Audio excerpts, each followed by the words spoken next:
What's going on, Soul Tribe? I salute the divinity in you, and welcome to my channel, Alchemist. Justin here, and bringing a little nugget to add to the Soul Tribe archive. And in today's video, I'm going to be talking about the moon in Capricorn in the first house. And this is an interesting one for the moon. Now, when you talk about that good old moon, the nature of the moon is to nurture and to nourish. You know, the moon is a great caretaking energy. You know, rules Cancer, so it has this motherly effect too when you think about the moon, but also to it's like how we want to be nurtured and maybe how we nurture people as well, you know, our sort of like ways that we do that, but also deals with just like the emotions and how we feel through the fluctuations of them, the kind of subtle movements in the body, and how to interpret those kind of solar energies. That's the nature of the moon. It's a really intuitive psychic sort of energy, real sensitive point when we're talking about the moon as well. And then you talk about Capricorn. Capricorn is ruled by Saturn, and they are the cardinal earth sign, and they are receptive or yin in nature. And I find with Capricorn having that Saturnian influence that they are the builders of the zodiac. They are the ones that are going to build things that can withstand the test of time. You know, they are the initiators of matter. You know, it's a really powerful energy when you're working with Capricorn. But with that sort of power, there's a lot of weight and responsibility, you know, that comes with that, a lot of discipline that comes with that energy. Sometimes Capricorn energy can feel really heavy, you know, with that kind of Saturnian influence. But I think that there is a real strong presence, a commanding kind of presence of in Capricorn, and one that really just matures over time. And there's a patient aspect, I think, with Capricorn energy as well, that's really admirable. Loyalty that can be there. And I'm just talking about the energy in general. But, you know, they may be one of the maybe slower moving of the initiators, but they're the ones that are going to last the longest. You know, they just have that, again, that's weight with Capricorn.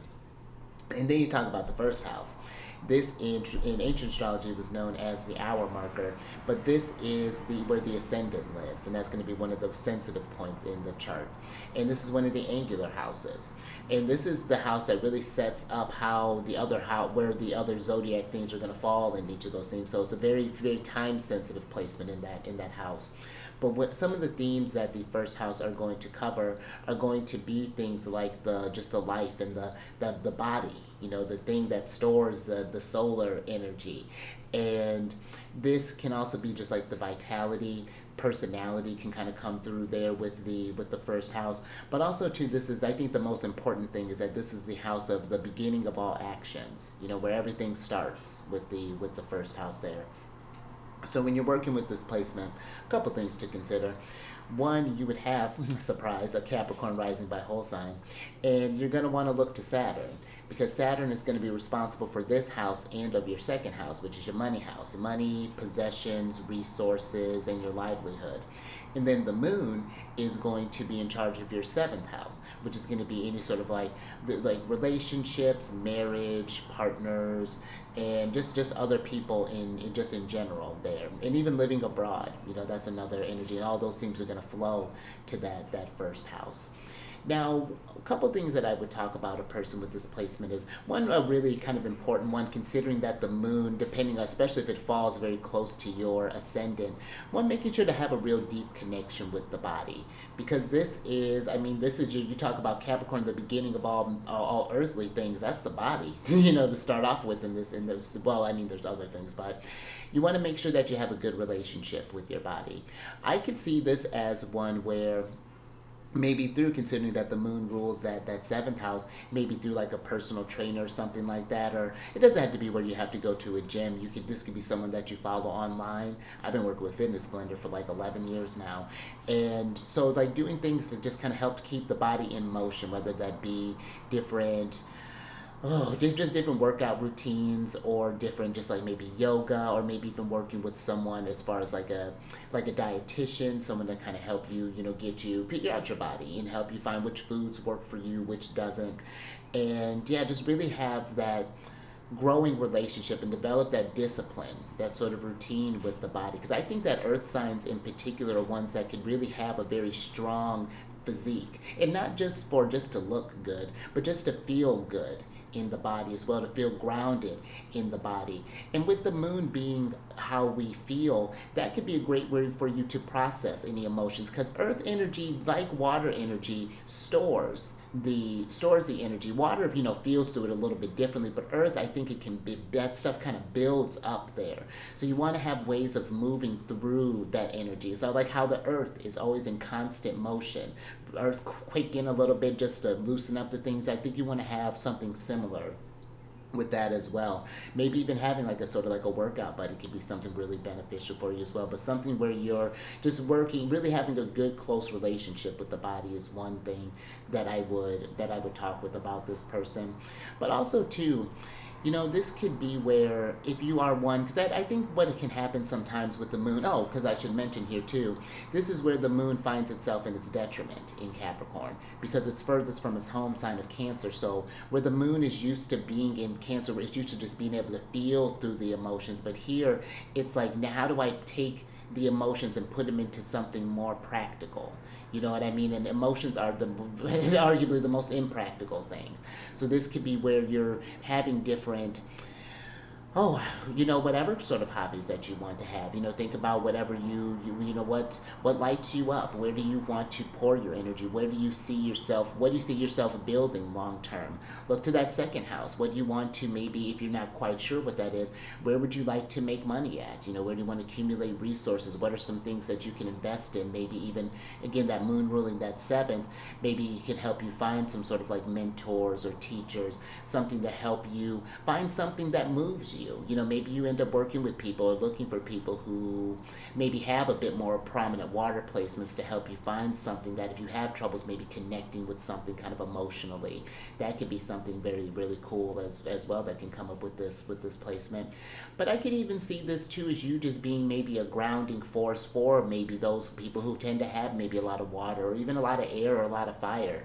As someone who doesn't have any earth in their chart other than like my midheaven, but not having any planets there, I love earth energy. I think that the earth's energy has a way of, again, really having a very grounded and practical approach to how the energies can be built, what can really take form in with those ideas. So that would just be something that I look to as well. But I think that too with Capricorn, again, because there is that heaviness from Saturn, I think that Capricorn, and I think of the zodiac signs, I think Capricorn might be the one that is, can really feel that depression sometimes, because again, that weight, responsibility, what do I want to do with myself? How do I grow? Why is it taking so much time? Where maybe you see everyone else just kind of moving along there, so it feels like it's just always an uphill battle for you. So it's like, finding, if that's something where you're finding people to help you move through those emotions, to keep you motivated. And pay attention to the relationships that you do form, how they make you feel or maybe don't feel, and that's not just with the ones that are working well, even from your your enemies and things, as people you may not get along with, that you may butt heads with sometimes, because all those relationships are going to have an impact on who you become, and who you want to shape. So yeah, that's something too I pay attention to, as far as like just like the people that you get involved with.